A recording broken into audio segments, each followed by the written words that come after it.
It seemed to be a matter of time until the city fell into Ottoman hands. The people of Vienna prayed for a miracle, and their prayers seemed to be heard.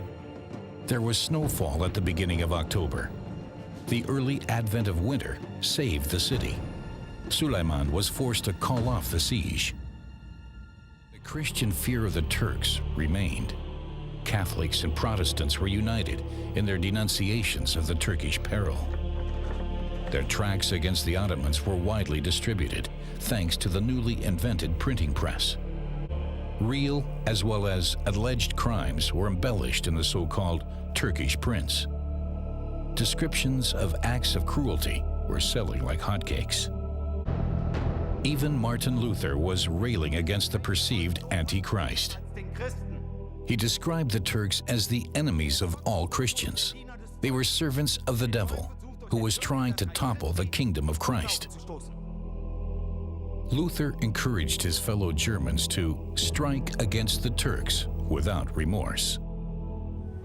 But despite their sworn enmity, the Habsburgs and the Ottomans still maintained diplomatic relations.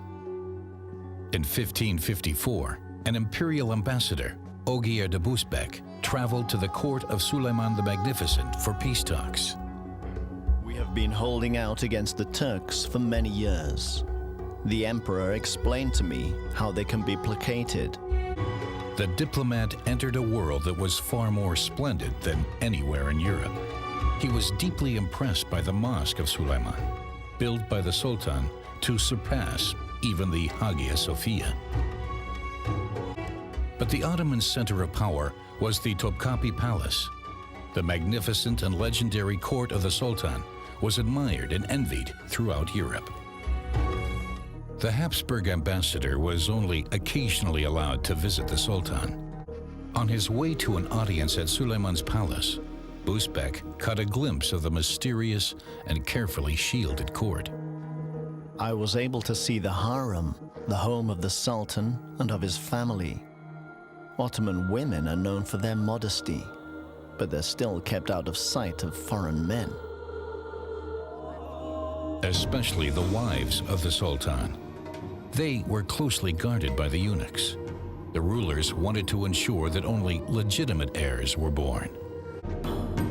In the Western world, the concept of the harem allowed the imagination to run wild. It became synonymous with unrestrained sensuality and everything that was forbidden in Christian Europe. In reality, the harem was rather ordinary, but it could also be ruthless. There was intense rivalry among the Sultan's many sons. Only one of them would ascend to the throne. The Ottomans had a tragic tradition of fratricide. Entire generations of leaders were wiped out.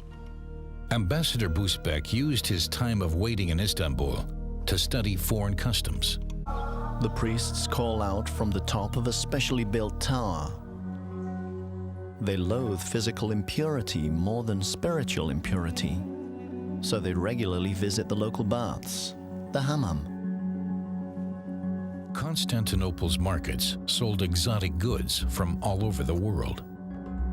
The city's first coffee house opened in Busbecq's lifetime. Before long, they were an integral part of the city. But there were also protests against the new trend. Busbecq also reported on cultural and technical achievements. The Ottomans continued in the tradition of the Arabic sciences, like medicine and astronomy.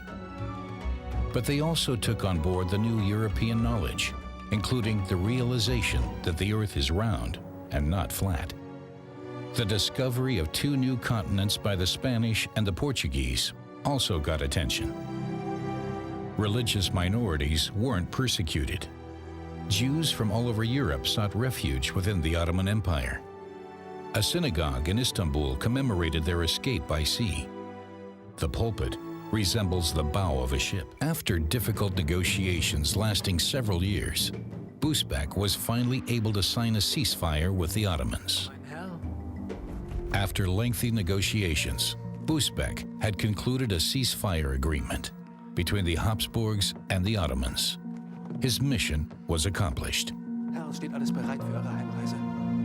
But Busbecq's assessment is downbeat, writing that Ultimately, one side will prevail and the other will perish.